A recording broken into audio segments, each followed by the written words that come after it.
आज हम लोग भारतीय अर्थव्यवस्था की स्थिति पढ़ेंगे 1950 से 90 के बीच का। बहुत सारे इसमें महत्वपूर्ण बिंदु हैं।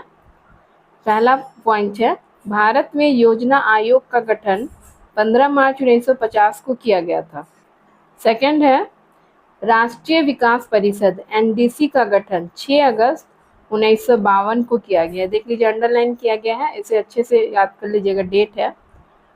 थर्ड पॉइंट है, भारतीय नियोजन के 2 लक्ष्य या उद्देश्य थे, एक तो दीर्घकालीन लक्ष्य और दूसरा अल्पकालीन लक्ष्य।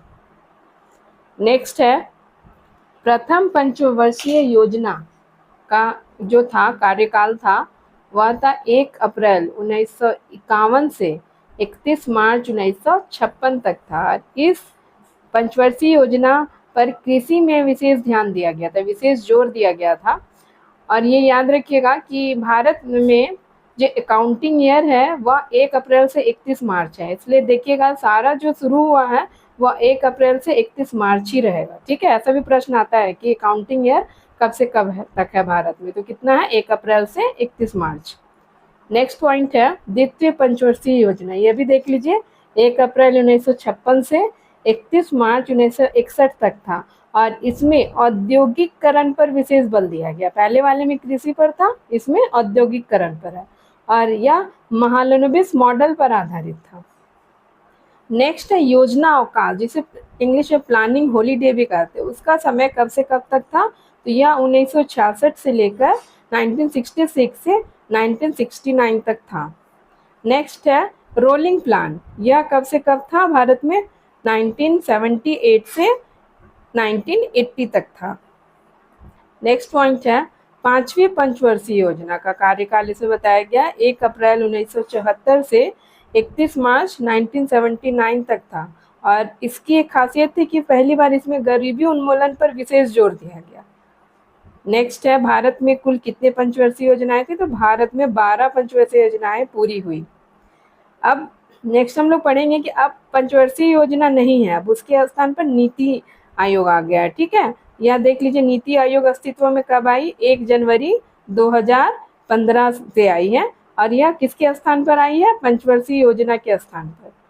नेक्स्ट है, नीति का फुल फॉर्म देख लीजिए, हिंदी में है राष्ट्रीय भारत परिवर्तन संस्थान, ठीक है, ब्रैकेट इधर हो गया है, और इंग्लिश में राष्ट्रीय क्या हो जाएगा, national institution for transforming India है। ठीक है, और इसके अध्यक्ष कौन है, भारत के प्रधानमंत्री है।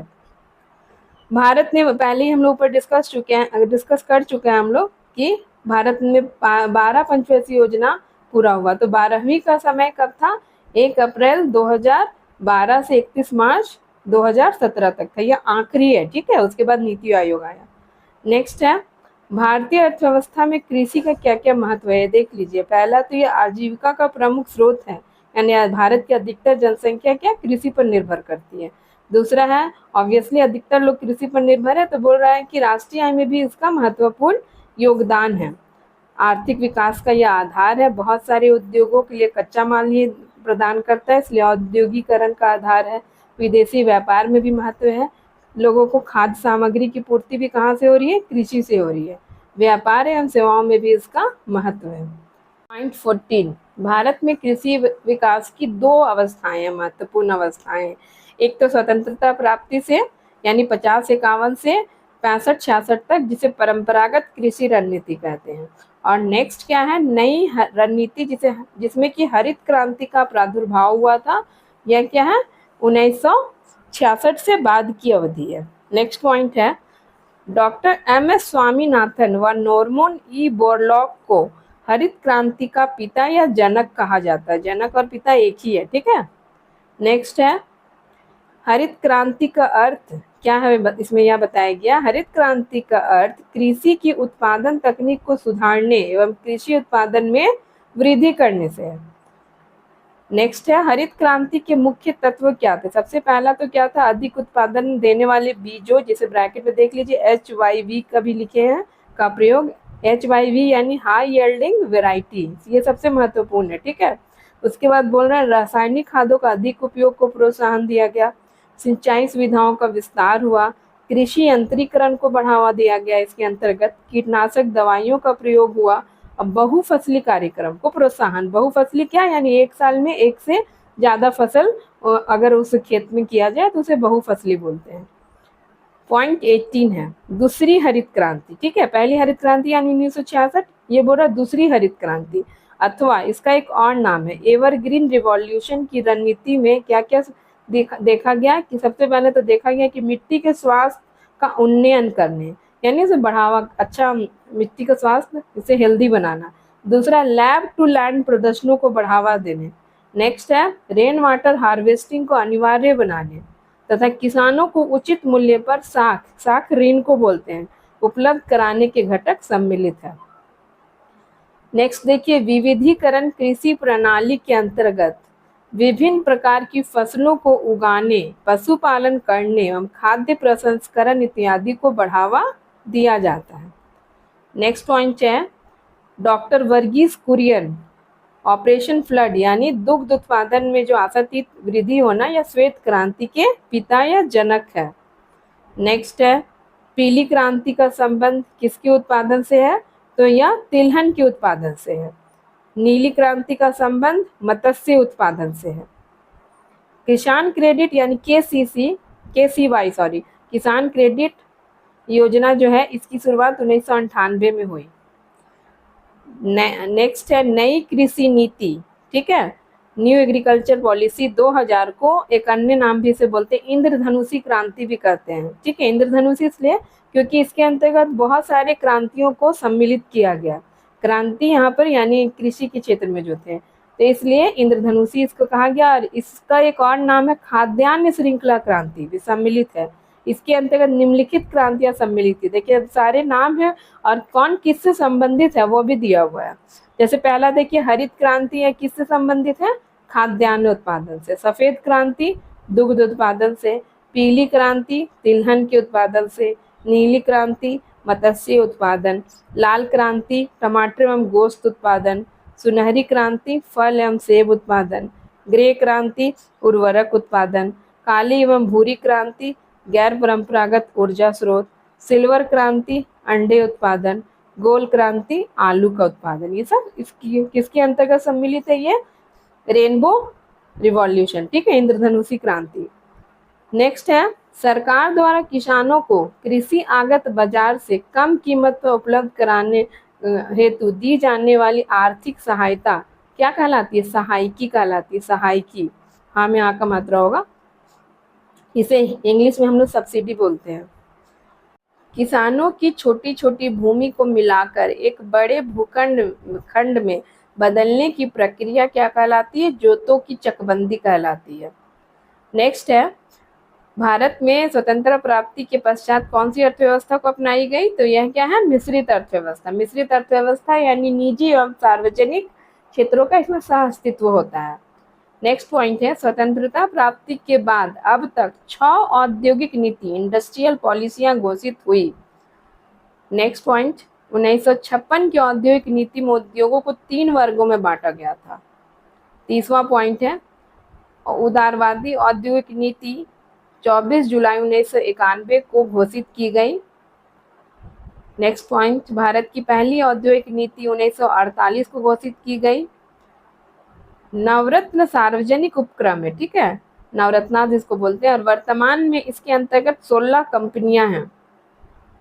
1956 की औद्योगिक नीति में सार्वजनिक क्षेत्र के विस्तार पर जोर दिया गया। फेमा 1 जून 2000 को अस्तित्व में आया या फेरा के बदले आया, FERA, ठीक है। फेमा का फुल फॉर्म है फॉरेन एक्सचेंज मैनेजमेंट एक्ट, और फेरा का क्या था, फॉरेन एक्सचेंज रेगुलेटिंग एक्ट था। तो फेमा का मुख्य उद्देश्य क्या है कि इसके अंतर्गत भारत में विदेशी बाजार का विकास करना है, ठीक है। नेक्स्ट है औद्योगिक विकास एवं नियमन अधिनियम कब पारित हुआ, या 1951 में पारित हुआ, यह औद्योगिक विकास के लिए था। नेक्स्ट है स्वतंत्रता प्राप्ति के 2 वर्षों में भारत का विदेशी व्यापार शेष क्या था, अनुकूल दशा में रहा। अनुकूल दशा मतलब क्या होता है कि वह उस समय निर्यात ज्यादा था आयात की अपेक्षा, सिर्फ शुरुआती 2 वर्ष। नेक्स्ट है देश में विशेष आर्थिक क्षेत्र, स्पेशल इकोनॉमिक जोन जो बनाया जाता है, तो वो बोल रहा है कि यह मॉडल किस देश से लिया गया, तो यह मॉडल चीन देश के मॉडल से लिया गया है। नेक्स्ट, भारत की पंचवर्षीय योजनाओं के सामान्य लक्ष्य थे। क्या क्या लक्ष्य थे? उच्च समृद्धि दर, ठीक है। दूसरा था अर्थव्यवस्था का आधुनिकीकरण यानी मॉडर्नाइजेशन हो, आत्मनिर्भरता हो, लोग सेल्फ डिपेंडेंट हो, और समानता हो, यानी कि कह सकते हैं हम लोग कि इक्वालिटी आए इसमें। नेक्स्ट है परिप्रेक्ष्यात्मक योजना का अर्थ क्या है, तो इसका अर्थ है दीर्घकालिक योजना। पहले ही हम लोग डिस्कस कर चुके हैं, योजना का दो भाग में उसे बांटा गया था, अल्पकालीन और दीर्घकालिक।